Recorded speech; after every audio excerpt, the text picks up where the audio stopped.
The Holocaust was one of the most horrific acts of mass murder and cultural erasure in human history. 6 million Jewish lives extinguished.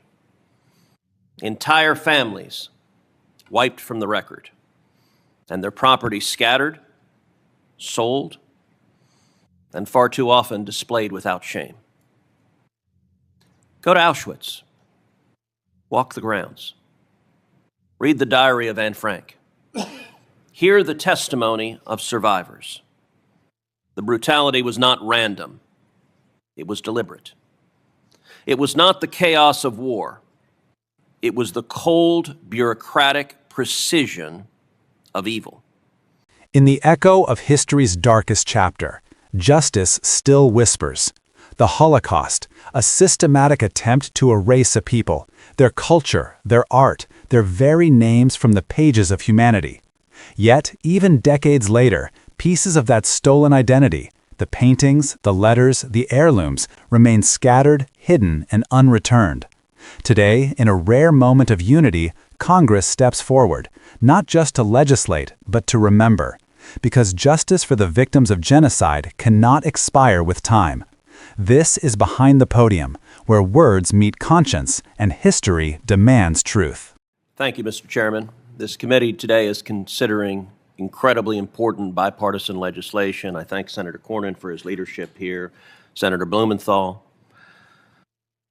The Holocaust was one of the most horrific acts of mass murder and cultural erasure in human history. 6 million Jewish lives extinguished. Entire families wiped from the record, and their property scattered, sold, and far too often displayed without shame. Go to Auschwitz. Walk the grounds. Read the diary of Anne Frank. Hear the testimony of survivors. The brutality was not random. It was deliberate. It was not the chaos of war.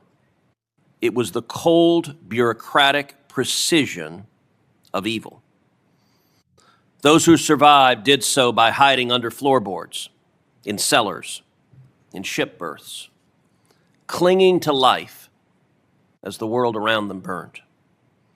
When they emerged, they found their homes destroyed, their families murdered, and their heirlooms, the art, the books, the Torahs, the small treasures that carried their identity, stolen by those who sought to erase not just a culture, but a people. The Nazis stole hundreds of thousands of artworks in what has been termed the greatest displacement of art in human history. The Nazis looted over 600,000 works of art. To this day, more than 100,000 of those works of art are not yet recovered. Let me repeat that. More than 100,000 works of art are still missing today. These weren't just paintings. They included manuscripts, diaries, family letters, personal papers that carried a people's history, identity, and faith. Each stolen piece is not just an object. It is a story, a name, a fragment of a soul torn from history and waiting to be returned. I strongly supported and helped write the HERE Act in 2016, and I continue to strongly support the 2025 extension of the HERE Act. The HERE Act was written to make sure that justice for Holocaust victims is not lost to paperwork, procedure, or the passage of time. It ensures that their families can seek restitution on the merits, not be turned away on a technicality. Since the passage of the original HERE Act, some courts, unfortunately, have chipped away at that promise, twisting the law to protect institutions instead of victims, to prize possession over justice. Let me say right now, if you are a museum, if you are a corporation, if you are a railroad, if you are a family or an individual and you are displaying the art that was pilfered by Nazis, you ought to be ashamed, and you have no right to keep that stolen art. You are glorying in evil. This legislation that we are soon, I expect, to vote and pass unanimously, restores what Congress intended, that the law should never be a shield for theft, especially theft born of genocide.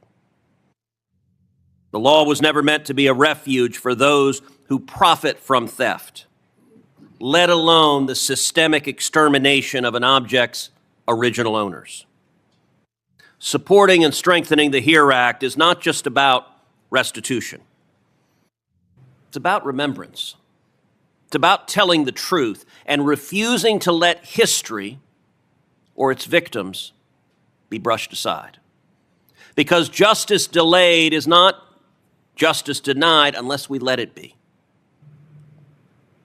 We hear their cries from the trains, from the camps, from the ashes of history.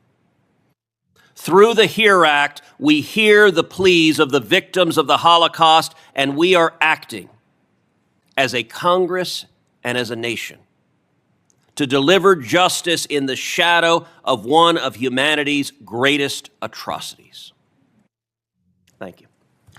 In a solemn and powerful session, members of the U.S. Senate gathered to consider an act of bipartisan justice, the extension of the Holocaust Expropriated Art Recovery Act, known as the HERE Act.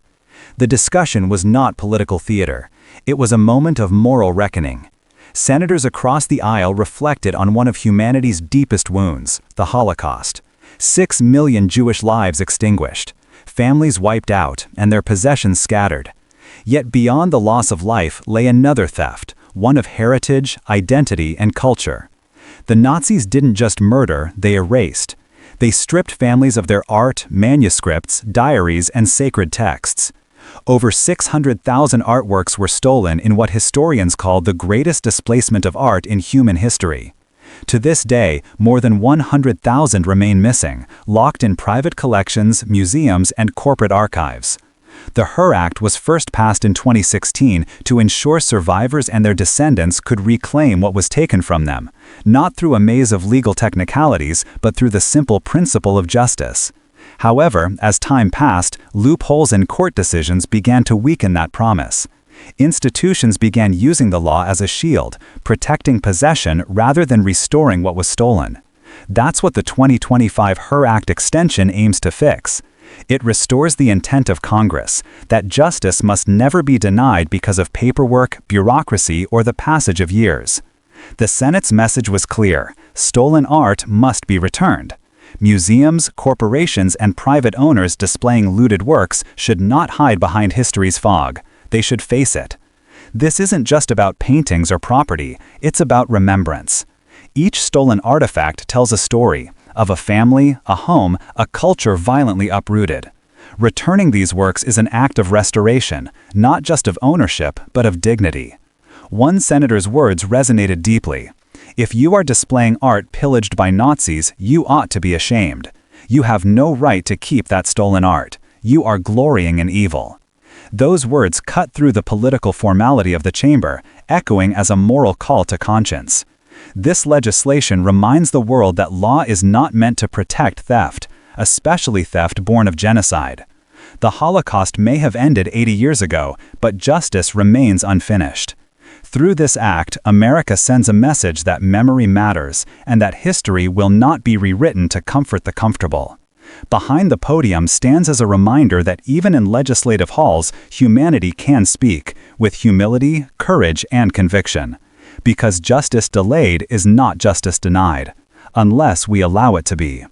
The echoes of history still call our names. And when a nation chooses remembrance over silence, justice over indifference, it honors the truth. If you believe in that truth, don't let it fade.